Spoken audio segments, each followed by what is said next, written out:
I'm Teresa. And I'm Callista, and this is Terrifyingly Typical True Crime. Today, we're continuing with our theme of female killer nurses with the case of Kimberly Saenz. Kimberly arrived for her shift at the DaVita Dialysis Clinic in Lufkin, Texas at around 4:30 a.m. on Monday, April 28, 2008. As she was taking off her coat and storing her purse, Amy Clinton, a clinical coordinator for DaVita who normally worked out of another location but had been assigned to the Lufkin Clinic since April 2nd, told Kimberly she would be working as a patient care technician for 4 patients that day. Kimberly was visibly upset. She began to cry and she seemed to think the job was beneath her. The patient care tech is responsible for monitoring the patient's vital signs, taking blood pressure before and after treatment, making sure the area around the patient is kept clean, documenting treatment in the patient's chart, and supporting the patient throughout their treatment. Kimberly usually worked as a medication nurse and obviously preferred that. Being upset might have been what caused Kimberly to act so brazenly, the catalyst that would finally shed light on her actions. Lurleen Hamilton, What a southern name. yeah, and Linda Hall were receiving dialysis treatment the morning of April 28th. Lurleen witnessed Kimberly preparing a bleach cleaning solution by pouring bleach into a container. Lurleen then saw Kimberly place the container on the floor, bend down, and extract bleach into several syringes. Lurleen noted that Kimberly appeared nervous and was fidgety. Lurleen then saw Kimberly approach Carolyn Reisinger and inject the bleach filled syringe into Carolyn's IV dialysis line. Lurleen then saw Kimberly do the same thing to Marva Roan, who was asleep. Lurleen would later testify that Kimberly injected 2 syringes of bleach into Marva's IV and 2 syringes of bleach into Carolyn's IV, and that Kimberly disposed of the syringes in the clinic sharp container. Linda was receiving treatment in the chair next to Lurleen, although they were separated by 2 dialysis machines. Linda said she observed Kimberly place a few syringes in her pocket, place a container on the floor that contained the bleach cleaning solution, extract bleach with the syringes, and inject the syringes into Marva's IV. She then saw Kimberly dispose of the used syringes in the Sharps container. Linda also said that Kimberly appeared nervous. Kimberly did not use the computer next to Marva's chart, which would normally be used to chart any medication that was administered to the patient. Linda was upset by what she witnessed, but did not report it to the dialysis clinic staff until after Lurleen began reporting her observations. Linda explained that she was in disbelief, but that only a matter of seconds transpired between the time she witnessed the injections and her Lurleen telling patient care technician Yasmin Santana what she had witnessed. When asked why she did not immediately report the incident as it was unfolding, Lurleen testified that she feared for her own safety. If I was a patient in that situation, I would have been too. Yeah, I think that's a normal reaction. Mm. Marva Roan was assigned to patient care tech Angie Rodriguez this Monday morning. Several hours into her weekly dialysis session, Angie took her break. Kimberly took this opportunity to inject bleach solution into Marva's dialysis line. Marva became nauseated and weak and had difficulty speaking. These symptoms lasted just a few minutes and then they subsided. She did not require treatment at the hospital. Carolyn Reisinger was assigned to patient care tech Tammy Grant. During her session, while Tammy was on break, Kimberly injected the bleach solution into Carolyn's IV. She began flopping in her chair and felt hot. These symptoms did not last long. Carolyn also luckily did not require hospital treatment. I almost can't believe that after being injected with bleach, neither required hospital treatment. I mean, that's great, but it's bleach for God's sake. It seems odd. I mean, I thought the same thing. I assume maybe she didn't get the full syringes into the lines, and hopefully, I guess maybe the solution was really diluted. Yeah, I guess. The testimony of Linda and Lurleen would be essential in connecting Kimberly to the crimes. The clinic's administrators isolated the sharps container, which later tested positive for bleach residue. Kimberly was told of the allegations against her and was instructed to go home for the day. A staff member used a testing strip that the clinic routinely used to test the dialysis machine for bleach residue in the water line. The internal chamber of two syringes from each sharps container tested positive for bleach.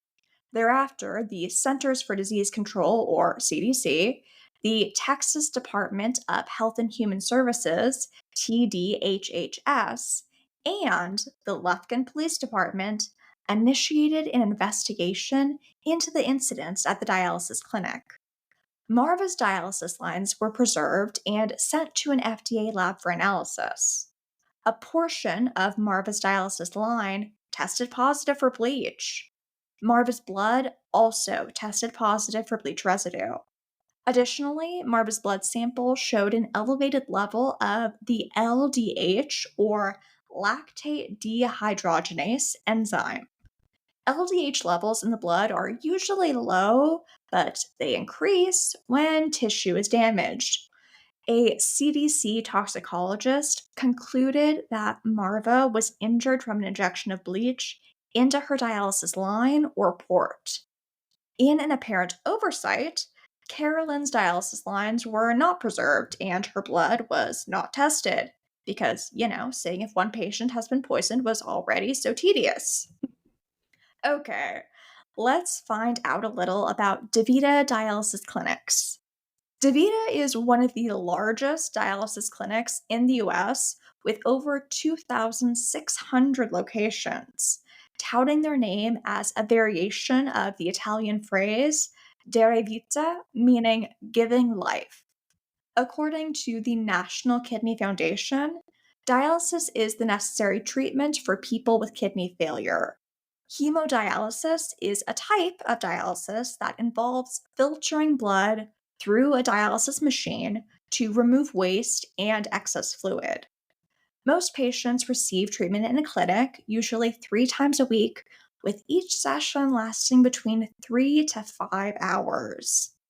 The DaVita Dialysis Clinic in Lufkin, Texas, was a lifeline for patients that required dialysis in this small town of about 35,000 people, an hour and a half outside of Houston.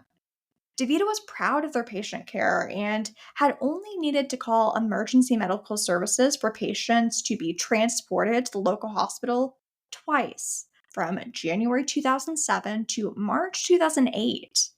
However, that was all about to change. Kimberly, a licensed vocational nurse who had been hired by DaVita in August of 2007, was going to seriously mess up their track record. Who was this sadistic nurse? Kimberly Ann Saenz was born Kimberly Ann Fowler on November 3rd, 1973, and sources vary regarding her birthplace being either Fall Church, Massachusetts, or Angeline County, Texas. She was born to a 21-year-old Kent and 17-year-old Benny. Her younger brother, William Cody, would be born 3 years later. Kimberly grew up in a working class family in Lufkin. Lufkin is located in East Texas in what is considered the Bible Belt of the American South, where God and guns reign supreme. Kent worked at a truck stop and Benny worked at Walmart. The family was Protestant and attended church regularly. Kimberly's childhood was pretty unremarkable. In high school, Kimberly played softball and was a cheerleader. She was quiet and tried hard to fit in. In 1990, when Kimberly was a sophomore, she started dating popular senior Chris Hopper, who played basketball and baseball and would be voted most likely to succeed. Chris graduated in 1990. After Chris graduated, Kimberly stopped doing any extracurricular activities and focused most of her time on Chris. Kimberly became pregnant in her junior year, dropped out of school, and gave birth to her son, Jacob Hopper, on July 26, 1991. Chris and Kimberly got married on September 9th, 1991. Chris was 19, Kimberly was 17. The marriage lasted 6 years. They got divorced in September of 1997. After the divorce, Kimberly got a job at Fleetwood Transportation Services. In September of 99, She was rushed to the hospital with a severe case of pneumonia. She was so sick that she was transferred to a hospital in Houston. Her father would later say that this hospitalization and the care that she received, especially from the nursing staff, really impacted her future choice of career. Kimberly began dating a coworker at Fleetwood named Kevin Saenz. Already 6 months pregnant when they were married on June 10th, 2000, Kimberly quit working for Fleetwood, and her daughter, Madison, was born on December 22nd, 2000. Having obtained her GED, Kimberly started Angelina Community College's nursing program in 2002 and graduated with her LVN in 2004. Texas and California are the only states that call licensed practical nurses licensed vocational nurses, but the duties are the same. Kimberly got her first nursing job at Memorial Hospital in Lufkin. The job lasted 5 months, and it is implied that she was fired, but we couldn't verify this. Next, Kimberly was hired by the only other hospital in Lufkin, Woodland Heights Hospital. She was fired 2 months later for stealing Demerol, which had been found in her purse. However, there were no infractions on her nursing license because in Texas, infractions aren't listed on a nurse's license until after the charges are investigated. To me, that's a huge loophole. I understand charges need to be adequately investigated, of course. However, there should be, like, I don't know, some type of notation of pending charges or under investigation just to give the next employer a little bit of a heads up. I mean, I get you don't want to smear someone's reputation if the charge isn't proven to be true, but investigations can take a long time. So if the person is guilty, they can just use that time to keep going. Exactly. Also, like in most states, in Texas, when an employer calls to obtain information about an applicant, the prior employer is only able to volunteer dates of employment and if they would hire that person again. Both of these things benefited Kimberly. She started looking for another job and was hired by Right Choice Home Health. However, her eagerness at starting a new job quickly turned to moodiness, and she started showing up late to her shifts and then sometimes not at all. Though she didn't seem that interested in having the job, she was upset when she was fired. Kevin would later say that she became severely depressed and didn't want to get out of bed. He took her to Brentwood Hospital, a psychiatric hospital in Shreveport, Louisiana, which is about 2 hours from Lufkin. Kimberly was then admitted for depression and suicidal ideation. After getting out of Brentwood, Kimberly got a job at Lufkin State School, a state living facility for people with developmental and mental disabilities. She started on October 1st, 2006, and was fired on October 31st, 2006, because she was, quote, not suited for the work. I'd say she's not suited for nursing, full stop. Yeah. In March of 2007, she was hired by the Children's Clinic in Lufkin. She was fired on May 9th, 2007, for too many no calls, no shows. In addition to Kimberly's inability to keep a job for very long and dealing with her mental health struggles, the Signs were also having financial issues. Chris, Kimberly's first husband, had not been paying child support. He did start paying in late 2006, which eased a little of their financial burden, but tensions were still high, as they would be. On June 7th, 2007, Kimberly and Kevin got into an argument outside of their home in Pollock. Kevin tried to leave the situation, and Kimberly chased after him. Kevin was injured, though the extent of the injuries really aren't clear. The police were called, and Kimberly was arrested for public intoxication and misdemeanor assault. Kevin got an order of protection against Kimberly. However, the course of true love never did run smooth, and Kimberly and Kevin were back together by August of 2007. Is it just me who thinks some people mistake passion for love, often as a result of gaslighting? Violent outbursts aren't romantic, they're just toxic. I completely agree. Violent outbursts are a red flag. There are some things that happen in a relationship that should cause the relationship to end. And I think calling the police and getting an order of protection is one of those things. Too true. Unsurprisingly, and we assume partly due to a large backlog, Kimberly had still not been investigated for the Demerol theft at Woodland Heights from 2005. She applied for and got the fateful job at DeVita in August 2007. You would think that her many jobs in a relatively short period of time would raise some red flags, You would think. but they did not. Kimberly was placed into a 10-week training period. She was excited about this new opportunity. Kimberly's employment was fairly uneventful until April 1st, 2008. As we mentioned in the beginning of the episode, in the prior 15 months, paramedics had only been called to DeVita twice. On April 1st, 2008, Clara Strange was assigned to patient care technician Werlin Guillory. Clara initially complained of shortness of breath, but was given oxygen and seemed to tolerate her dialysis treatment well for several hours. But Kimberly was responsible for monitoring Werlin's patients while he was on break. When Werlin returned, he noticed that Clara was unresponsive. Clara was transported to the hospital, but efforts to revive her were unsuccessful. She died later that day. Clara's chart indicated that Kimberly had apparently lowered her blood flow rate from 400 to 300. However, Werlin would later testify that nothing on the chart warranted lowering the blood flow rate. Clara's dialysis lines were preserved and sent to an FDA lab for analysis. After a portion of Clara's dialysis line tested positive for bleach, a CDC toxicologist concluded that Clara died from an injection of bleach into her dialysis line report. Clara had been a beloved mother and grandmother. She was known for her warmth and kindness. She sought regular dialysis treatments at DeVita, hoping to manage her health condition and spend more time with her family. Tragically, her life was cut short by Kimberly's lethal injections, leaving her family devastated by the sudden loss. Also, on April 1st, 2008, Thelma Metcalf's assigned patient care technician happened to be Kimberly.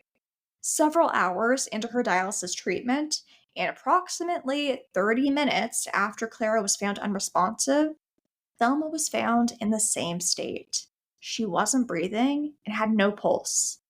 Patient care technician Corey Smith testified that he and Kimberly attempted to resuscitate Thelma with CPR, but Kimberly was not performing CPR correctly, and Corey had to take over. Thelma was transported to the hospital, but efforts to revive her were unsuccessful. She also died on April 1st. While Thelma's chart indicated that Kimberly had lowered her blood flow rate from 300 to 200, patient care technician Candace Lackey testified that lowering the blood flow rate would have been warranted because Thelma's chart indicated that her blood pressure was approaching the maximum limit. Thelma's blood was not tested for bleach, but her dialysis lines were sent to an FDA lab. Once a portion of Thelma's dialysis line tested positive for bleach, a CDC toxicologist concluded that Thelma's death was caused by an injection of the chemical. Thelma had been a vibrant individual known for her infectious laughter and caring nature. She relied on dialysis treatments to maintain her health, and she cherished moments spent with her family. Despite her resilience, she became another victim of Kimberly's deadly deeds, leaving her family grappling with grief and disbelief. As we mentioned, Amy Clinton came to the Lufkin Clinic on April 2nd, 2008, to look into the prior day's deaths. While there, she made some changes. She reassigned nurses to different tasks. She switched the filters in the dialysis machines to single use and also ensured each machine had individual monitors. These changes wouldn't stop Kimberly. On April 16th, 2008, Graciela Castaneda lost consciousness while undergoing dialysis treatment. She was chewing gum during her treatment. The two EMS technicians who transported her to the hospital testified that she had no gum in her airway. However, a record from the hospital indicated that Graciela may have had gum in her throat. Graciela was diagnosed with pneumonia at the hospital. Graciela recalled seeing Kimberly during her treatment. Graciela's husband testified that upon later seeing Kimberly in the newspaper, she said, "Man, I didn't know she'd do that to me." Prior to the incident, Graciela had heart problems. Following the incident, Graciela developed problems with her memory and required the use of oxygen. Graciela's dialysis lines were preserved and sent to the FDA lab for analysis. Test results of the lines were inconclusive for the presence of bleach. Graciela's blood did test positive for chlorotyrosine, which can be used as a biomarker to detect exposure to chlorine or chlorine containing products like bleach. Additionally, Graciela's blood sample showed an elevated level of LDH. A CDC toxologist concluded that Graciela was injured from an injection of bleach into her dialysis line or port.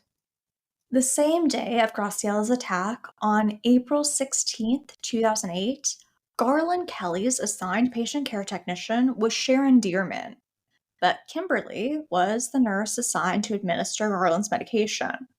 Several hours into his dialysis treatment, Sharon heard the alarm on Garland's dialysis machine sound and saw Kimberly standing near the machine, preparing to turn off the alarm and reset it. Sharon noticed that Garland appeared unresponsive, so she instructed Kimberly not to reset the machine.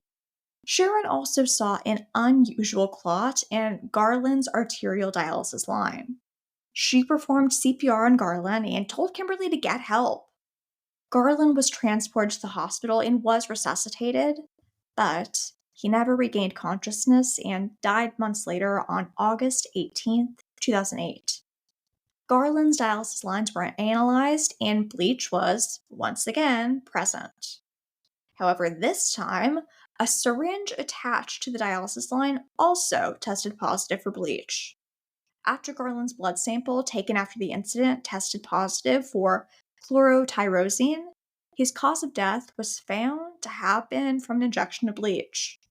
Garland had been a respected member of the community, known for his generosity and compassion. He sought treatment at DaVita with the hope of a healthy future. However, his life was cut short by Kimberly's poisonous actions, leaving his family and friends reeling from his untimely death.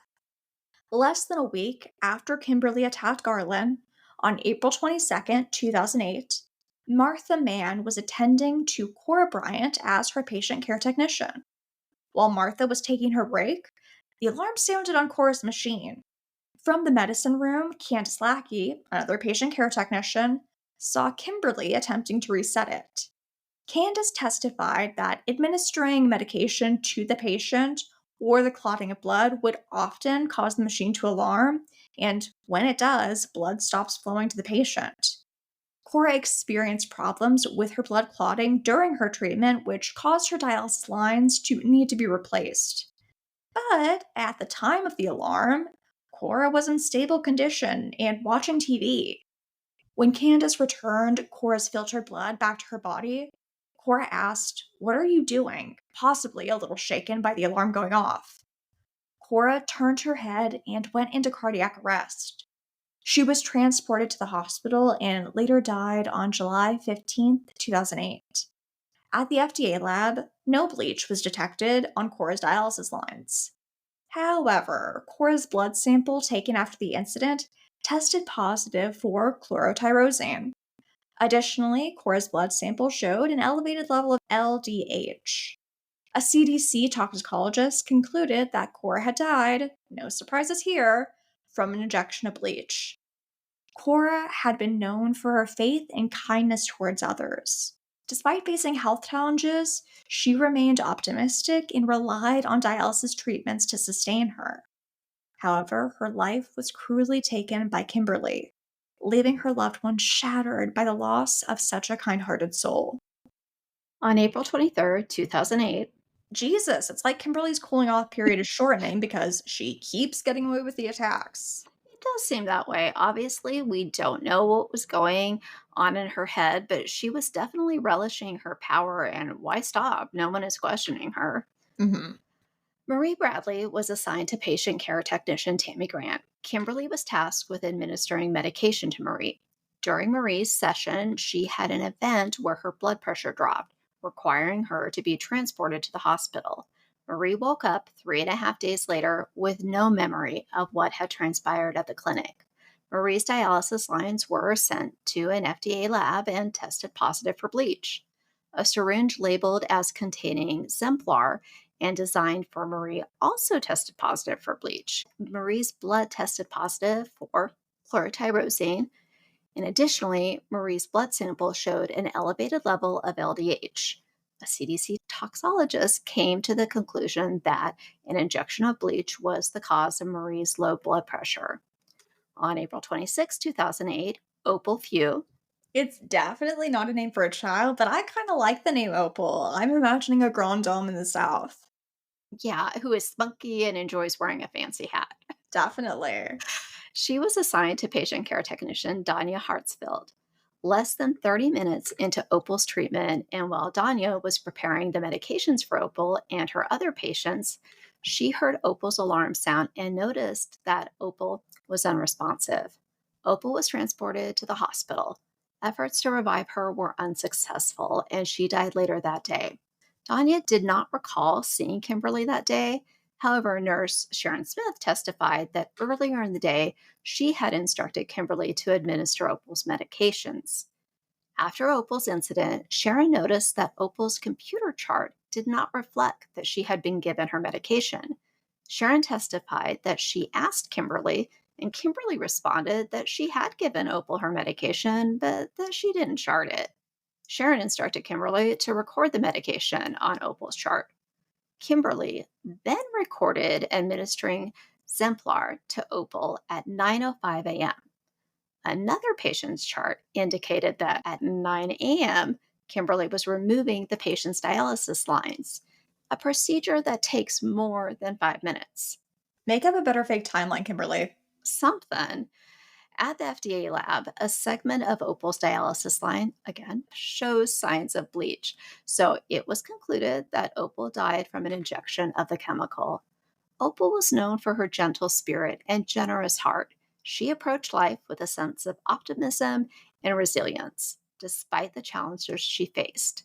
Tragically, her life was cut short by Kimberly's heinous actions. Also, on April 26, 2008, while Werlin Guillory was acting as Deborah Oates' patient care technician, Kimberly was tasked with administering her medication. Several hours later, near the end of her treatment session, Deborah experienced a strange taste in her mouth and asked Kimberly, "What did you give me?" Nurse Sharon Smith recalled seeing Kimberly administering something with a syringe and then disposing of it in the sharps container, although Sharon wasn't sure when exactly she witnessed this. Deborah experienced a drop in blood pressure, chest pain, trouble breathing, and felt as if her bones were being crushed. She became nauseated, started vomiting, and her access site would not stop bleeding. I can feel my anxiety rising just by picturing it. She was transported to the hospital where she was treated for several days, but luckily, she survived. Even though her dialysis lines were not preserved, Deborah's blood did test positive for chlorotyrosine and showed an elevated level of LDH, which led a CDC toxicologist to determine, once again, that Deborah was injured from an injection of bleach into her dialysis line report. Going back to the beginning of the episode, after Lurleen and Linda told staff what they saw Kimberly do, Kimberly was sent home on April 28, 2008. The following day, DaVita voluntarily closed its doors. And we say voluntarily, but let's be real, they need to mitigate further damage and liability. And administrators conducted a mandatory staff meeting. Kimberly did not attend the meeting. One of her coworkers, Werlin, contacted Kimberly by phone, and Kimberly informed him that she was at the exposition center with her daughter's school and that she wasn't coming to the meeting. Afterwards, Werlin drove to the exposition center to check on Kimberly. Werlin testified that poor Kimberly appeared disheveled and was crying. During their conversation, Kimberly mentioned an earlier conversation with her husband. And then Kimberly said to Werlin, "I did not kill those people." Werlin was rightly taken aback by Kimberly's response. No one had accused her at this point. DaVita fired Kimberly later that day. Kimberly was brought to the police station for questioning on April 29th. She seemed to be having difficulty staying focused. She said she was scared to go to work and that she did everything by the book. She was upset that two patients, Linda and Lurleen, said that she had injected something into two other patients, Carolyn and Marva. She said she did inject some saline into Marva's IV because she was complaining of cramping. Kimberly volunteered that the monitors on the machines made her nervous. Investigators asked her about the bleach cleaning solution and if she ever used a syringe in the fluid. She admitted that she had used syringes that day and some other times in the past when she couldn't find a measuring cup. Because that seems legit. Yeah. A watered bleach solution is used to wipe down dialysis equipment and patient chairs. The machines themselves are cleaned with a bleach solution once a week. After using the solution, the clinic tests the machines to ensure there is no bleach residue remaining and that the machines are safe for patient use. The state health department would later find undated and incomplete entries on logs required to document disinfecting procedures. Dr. Kleinschmidt, who runs the toxicology section at the University of Texas Southwestern Medical Center in Dallas, indicated that bleach is a staple at dialysis centers, where it is used to clean the tubing and machines between patients. He said when injected into the blood, bleach can be lethal. Did he need to spell that out? I mean, I wasn't going to include it, but all I could think was during COVID, when Trump, during one of his many briefings, looked at Dr. Birx and said that doctors were going to look into whether injecting bleach could be an option for patients with COVID. Ah, good times. I feel like any sane doctor would just want the floor to swallow them up in that situation. Yeah, I remember watching that, and that's exactly what she looked like. I'm sure. Bleach obviously destroys tissue and causes red blood cells to burst, releasing a toxic overload of potassium that can cause cardiac arrest. Some families of Kimberly's victims fault DeVita for not acting more quickly. After all, two deaths occurred on April 1st, weeks before they voluntarily closed or fired Kimberly. Seems fair enough. But the clinic said that Kimberly would not have been caught if they had shut down sooner, which feels a little like ass covering, but maybe I'm being harsh. Not at all. It's totally ass covering. And if they had shut down earlier and did a thorough review, maybe she would have been caught. If only. The clinic made an official statement a few weeks after the voluntary closing saying, "We believe that the events that led to our voluntary closing of the Lufkin DeVita Dialysis Clinic were the result of a criminal act by an individual who has been terminated and is no longer working at the center." The clinic reopened on July 2nd, 2008. Kimberly was arrested on May 30th, 2008, and charged with 2 counts of aggravated assault for the incidents on April 28th, 2008. But she was soon out on a $200,000 bail. It took investigators almost a year to obtain enough evidence to indict Kimberly. During the investigation, it was revealed that a fire official had sent an anonymous letter to the health department stating that in the last 2 weeks, we have transported 16 patients from DaVita, which seems a little abnormal and disturbing to my med crews. Could these calls be investigated by you? In actuality, paramedics had been called 30 times in April of 2008. It does boggle the mind why it took two patients telling an employee that they saw Kimberly inject bleach solution into two different patient IVs before the clinic had a mandatory staff meeting, fired Kimberly, or closed the clinic. I mean, they actually saw her doing it. Surely there were signs before then. I mean, were they not paying attention to the increase in paramedic calls at the very least? Apparently not. However long it might have taken, which seems like too long, but here we are. On March 30th, 2009, Angelina County District Attorney Clyde Harrington convinced a grand jury that the evidence against Kimberly was strong enough to charge her. On April 1st, 2009, exactly 1 year from the date of Thelma and Clara's deaths, Kimberly was indicted for 1 count of capital murder for 5 murders and 5 counts of aggravated assault. On April 2nd, Kimberly turned herself in. 7 days later, on April 9th, Kimberly was released on a $500,000 bond while she awaited trial. Her recently hired attorney, Ryan Deaton, said Kimberly was not guilty and was being used as a scapegoat by the clinic. Ryan said, "It is my understanding that DeVita did the majority of this investigation. They are grasping at anything to prevent civil litigation, so they are looking for someone to put this off on. They need a scapegoat." A DaVita spokesman said the company trusts the legal system and further intoned, "We are surprised that she was released, but at least she is confined to the county line." Richard Grinnell, DaVita's senior vice president, said, "We have confidence in the grand jury who indicted her on capital murder and have faith that the legal system will deliver justice." He further said, "This lone individual's alleged intentions and deceptive acts have caused incredible grief for the victims' family members." But relatives of some of the victims said the clinic bore a measure of responsibility for what happened. John Metcalf, Thelma's son, said, "I do feel something horrible was happening at DaVita, and the clinic is guilty of not properly supervising its staff." I would have to agree with that. Yeah. Kimberly's victims were vulnerable dialysis patients who were already in frail conditions, relying on regular dialysis to sustain their lives. Kimberly exploited her victims' reliance on medical care and attempted to cover her tracks by not recording the treatments and altering records. For instance, during Opal Few's last session, she did not write down the administration of medication, which is an important part of the patient's record. She also unnecessarily lowered the blood flow rate for Clara. These actions pointed to a determined effort to conceal her malicious actions. Kimberly's trial began on March 5th, 2012.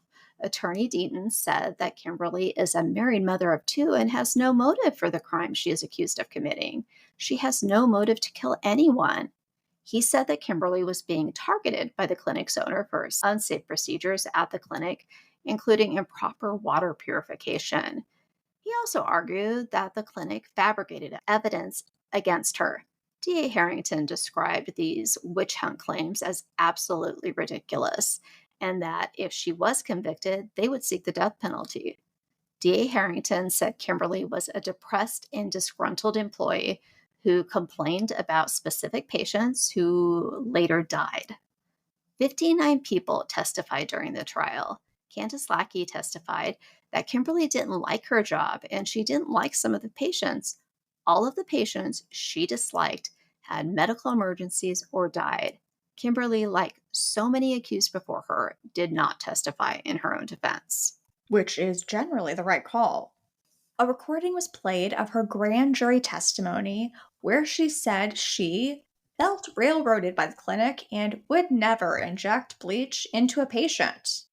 Investigators testified that they found internet searches on Kimberly's computer about bleach poisoning in blood and whether bleach could be detected in dialysis lines.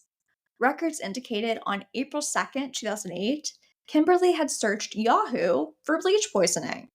This was the morning after Clara and Thelma died.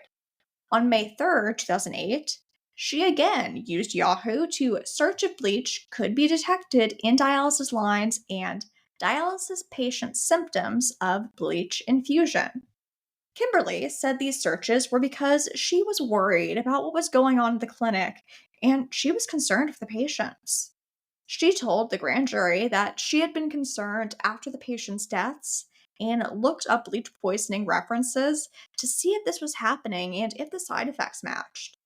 Defense attorney Deaton argued that Kimberly, along with other nurses at the clinic, used syringes rather than measuring cups for bleach to ensure that the correct amount was used for the ratio of cleaning solution. Really earning his paycheck, he said that Kimberly was seen drawing bleach into the syringe to make sure she got the measurements right. Several former DaVita employees testified that they never used syringes instead of measuring cups to measure bleach for cleaning solutions. Still, Attorney Deaton argued that Kimberly wrongly took the blame for the clinic's sloppy procedures. After 4 weeks of intense testimony and 14 hours of deliberation, the jury in Angelina County found Kimberly not guilty of counts 2 and 4, which were aggravated assault charges involving Carolyn Reisinger and Graciela Castaneda. She was found guilty of counts 1, 3, and 5, which involved Marva Roan, Deborah Oates, and Marie Bradley.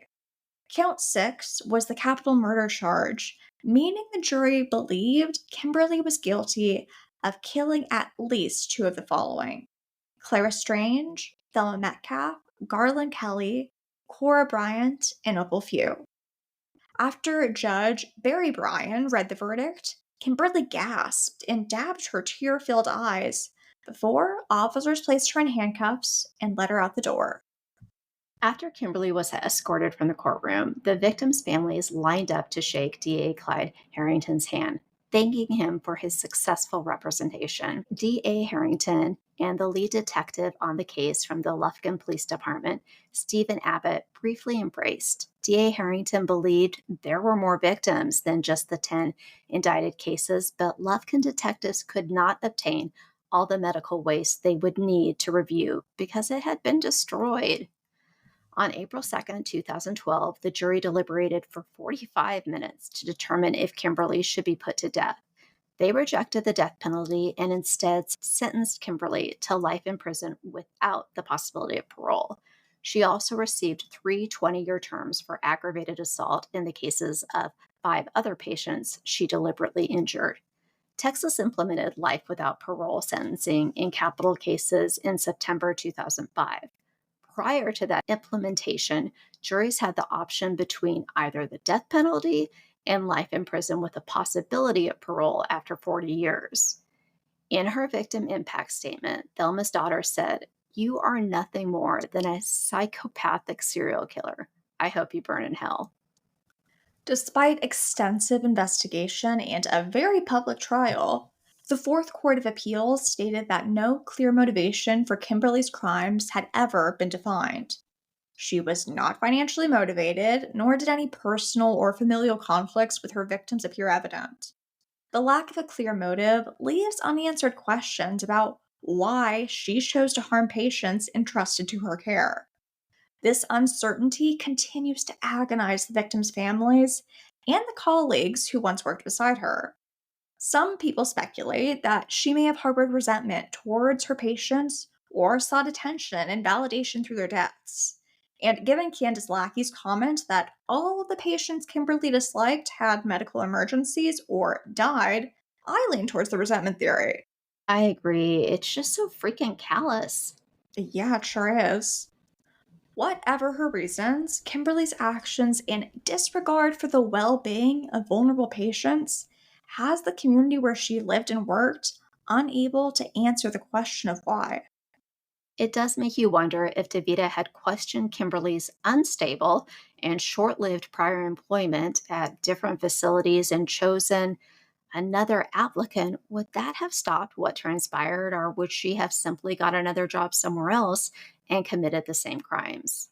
I mean, maybe if DeVita or another employer knew she had been fired for stealing Demerol, she wouldn't have been hired. But I have to wonder if a facility that wasn't being bombarded with applications wouldn't look past a stint of short term jobs without knowing why they never lasted. It's true. Maybe their application pool was small, but if you ask an applicant about their prior jobs and for each one they have an excuse and they never did anything wrong and they don't know why they were fired, do you really want to take a risk at hiring them? It's a good point. Attorney Deaton appealed Kim's case. Thankfully, Chief Justice Catherine Snow affirmed the verdict on January 22nd, 2014. Kimberly is serving her sentence at Patrick O'Daniel Unit in Gatesville, Texas. And I did watch part of the interview that Kimberly did with Piers Morgan, which was her first interview and really the first time anyone heard her speak since she didn't testify at her trial. I don't personally think it is worth seeking out. She professes her innocence, and Piers seems anything but genuine. Shocking. Kimberly is teary throughout. She says the reason she is in prison is because she started working at a dialysis clinic that was more concerned about money than patients. And there were a lot of things that happened. She says, I was falsely accused of something, and that's why I'm here today. She goes on to say that she knows that she didn't do anything and she would never do anything to harm a patient. She says, it's not in my nature to harm another human being. Piers asks her if she has it in her to kill another person. She shakes her head no, but she has a faint smile on her face. Well, that's not sinister. Yeah, it didn't give me chills, but it certainly didn't make me believe in her innocence. She Yeah. ab- yeah, she abruptly ended the interview when she realizes that Piers is not in fact on her side and believes she killed her patients. Seems like she thought maybe Piers would, I don't know, hunt for the real killer, kind of like OJ, who was going to find who murdered Nicole and Ron. To be fair, I'm sure that the producers or whoever contacted Kimberly regarding an interview acted like Piers, wanted to get to the truth and find out what really happened. I'm sure. How else would they get her to agree to it? True, it seems delusional to me, but maybe the opportunity to be on TV was just too appealing. I have no trouble believing she's deluded. Next week, we'll be continuing our series on female killer nurses when we discuss the case of Jane Toppin. All the sources we used for this episode are in the show notes below. If you'd like to suggest a case or a theme for us to discuss, feel free to email us at terrifyinglytypicalpodcast@gmail.com. You can also follow us at terrifyinglytypicalpodcast on Instagram and at terrifyinglytypicalpod on TikTok. Leave us a comment below to let us know what you thought of the case. We'd love to hear your opinions. See you next week.